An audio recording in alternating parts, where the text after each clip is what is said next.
is it possible to move your thermostat after it's already been installed? And also, when is it a good time to move your thermostat? Are there certain situations where a different thermostat location is preferable? Right. The answer to that is yes. You can move your thermostat. Traditionally, thermostats are hardwired. There's literally a wire that goes from the thermostat to your heating and cooling equipment. So a lot of times that would limit us as far as where we could put a thermostat after the fact, after the home is built, because we have to get that wire from the thermostat to the heating and cooling equipment. Today, we now have thermostats that are Wi-Fi connected, so they are not hardwired to the appliance. There's no wire at all going to the appliance? Right. Oh, wow. And there's a limited amount of wiring, but what you'll have is a thermostat that is connected via Wi-Fi. And so it uses that to connect to a control panel that we can now install adjacent to the heating and cooling equipment. So it's communicating with a device right next to your furnace, and then we hardwire it to the appliance. So the options today are unlimited now. We can almost put a thermostat anywhere and not have it be a real labor-intensive project. If location is a problem, that can be corrected. Where is the best place to put a thermostat? So the best place to put the thermostat is someplace where you're going to be getting a nice average, kind of a consensus of what the temperature in the home is. What we want to avoid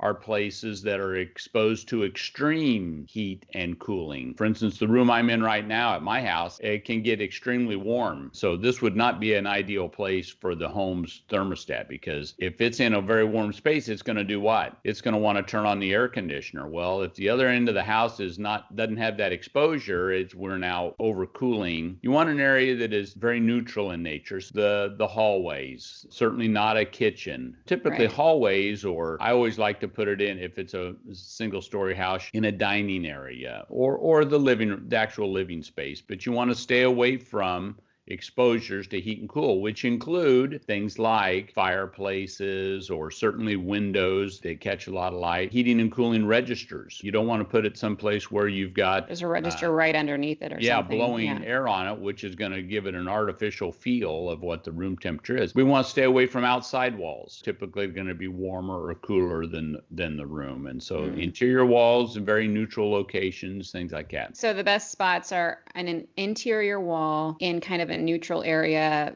particularly like a family room, but watch out to not place it too close to a register or a window or a things door. Like that. We don't want it next to the front door, because in the winter time we open it up and now it gets a cold blast of air. So you just have to think about things like that. If you're wanting to move your thermostat because you have uncomfortable spots in your house and you don't think that the thermostat is doing the trick, you might want to actually think about zoning. Or adjusting the ductwork. But yes, zoning. So the room that I'm sitting in right now does have a thermostat in it. Right. But it's just for that room. But it's just for this room or this few rooms at this end of the house. So that is the ideal. And again, with the advent of Wi-Fi thermostats and things like, see, I had to pull wires and hardwire this room that I'm in right now. Well, today I wouldn't have to do that. So it is possible to put thermostats in other locations that used to be extremely hard to do. The other is the old first floor, second floor syndrome. Half the houses in our areas, we have a lot of two-story houses or multi-level homes. Half the people that have their thermostat upstairs wish it were downstairs, and half the people who have their thermostat downstairs wish it were upstairs. There is no right answer to. But now what you're saying, it's just easy to just put in a second thermostat and solve the problem that way. You can put in a second thermostat and use it two different ways.